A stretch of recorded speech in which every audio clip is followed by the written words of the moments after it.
Welcome to Local SEO in 10. This is your go-to podcast for answers about how you can grow your local business online easily and quickly.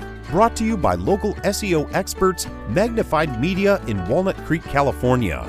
In each 10-minute episode, our digital marketing expert Adam Duran answers your questions on how you can get more leads for your business fast. Remember, if you're not taking care of this part of your business right now, you can bet your competitors are.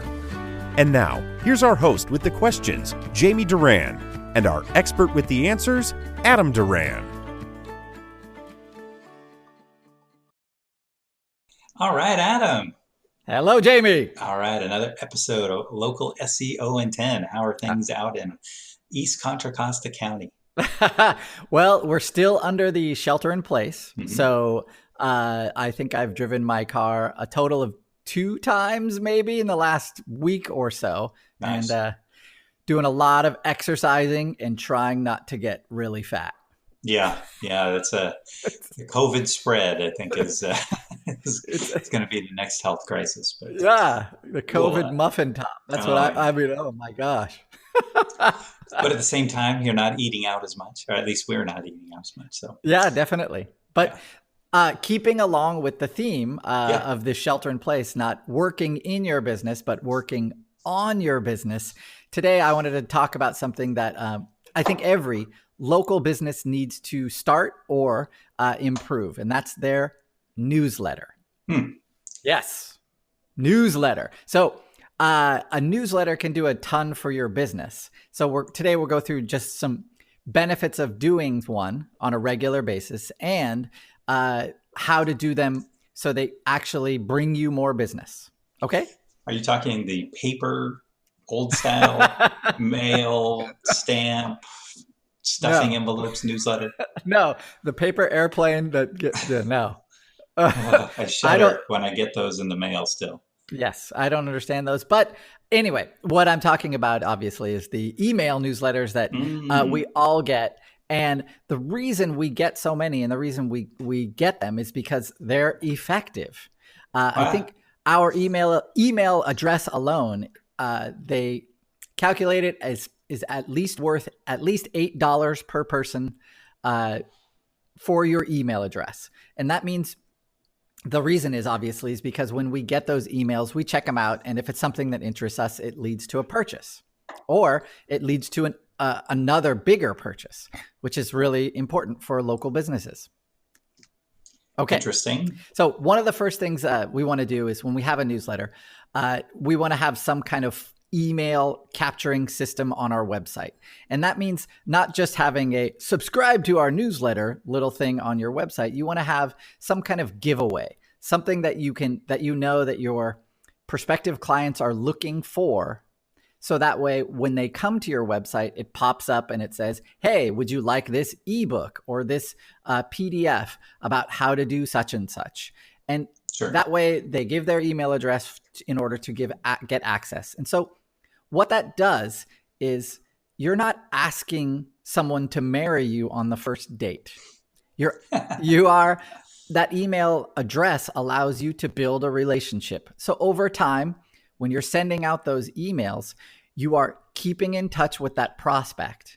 So reminding them that you're still in business, reminding them you're still going, and that you offer these other services. So eventually, if those people don't unsubscribe, you know that you're still giving them content that they enjoy, so that they value.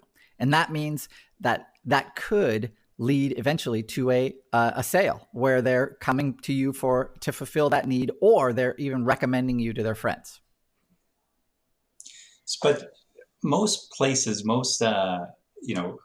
you have to get their permission, meaning that they have to opt in. And there's some serious regulation and laws about just yes, of course. People, so when you have that pop up on your site, you should definitely you should have a little checkbox that says, "I understand that I will be receiving a newsletter for this." Also, when you send out your newsletter, you're going to use a platform. You're not just going to do a mass BCC to everyone. You're going to use a platform that allows people to unsubscribe, and that will, in America anyway, will protect you. If you're in the European Union, you won't have a separate email that says, "Hey, I want to receive this." But the same kind of unsubscribe feature, it's common in every email newsletter system that's out there. Just don't send a BCC email to everyone, because actually your email provider could mark your email address as spam or your whole domain as spam. And so that can actually hurt you forever. So we don't want to do that. We want to use a platform. Sure. But first, so the great things about an email newsletter is, one, keep in touch with prospects. That's great. Another one, you can share important updates about your business. The other one provides valuable information that positions you as an expert in your industry. So having a podcast does that, of course. So does having a newsletter that's full of important information. It also builds trust and loyalty.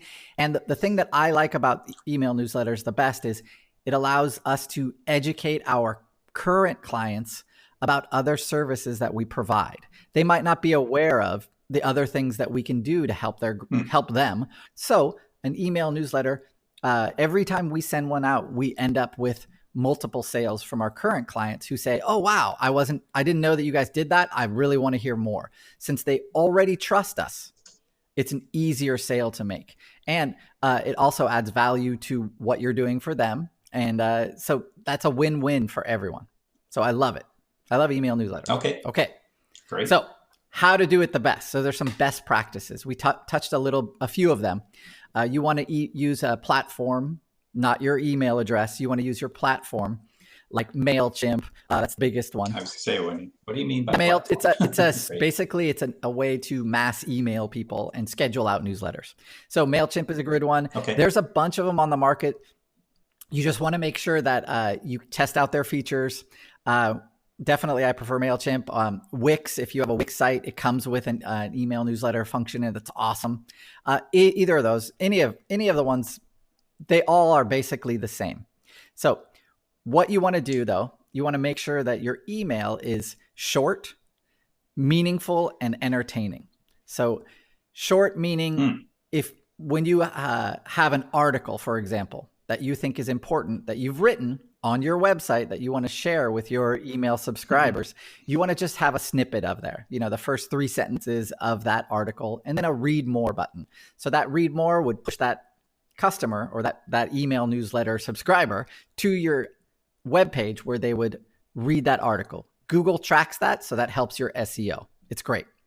The other thing we love to have are GIFs. So funny GIFs GIFs are those moving, animated, like cartoony things that are all over the place.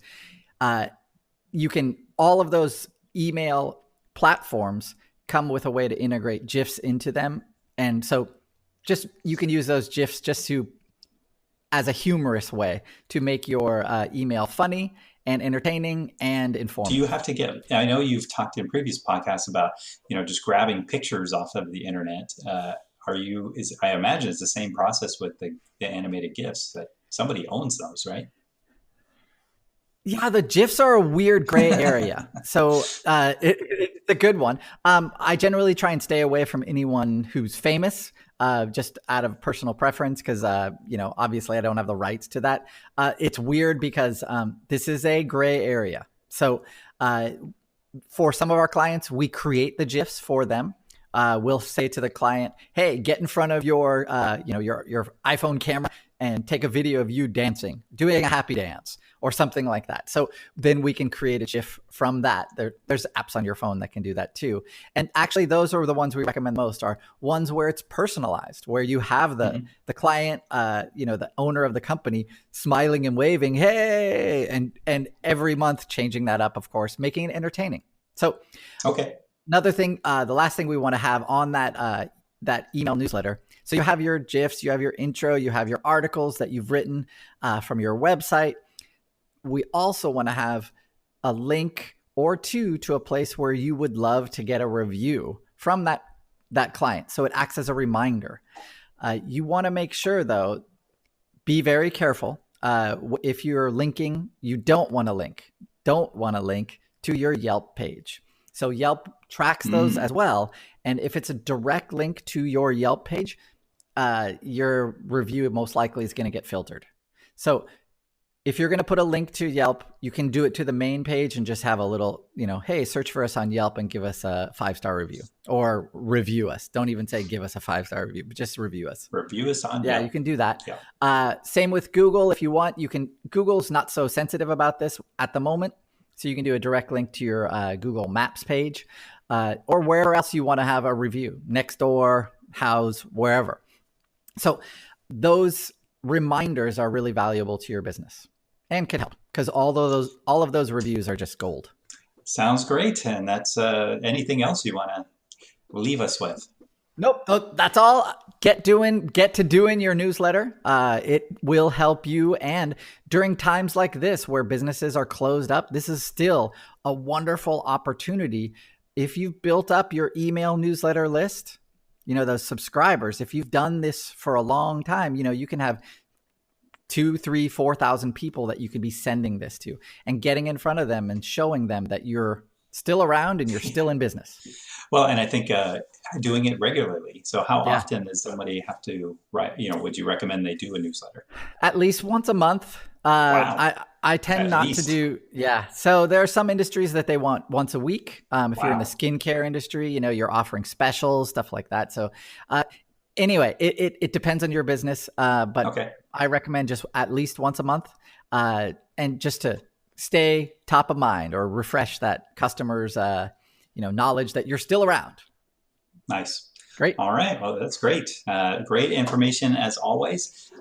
If you are listening to this podcast, we ask a favor. If you can rate us, just like we've asked you to have your customers rate you, but rate us on the platform you're listening to.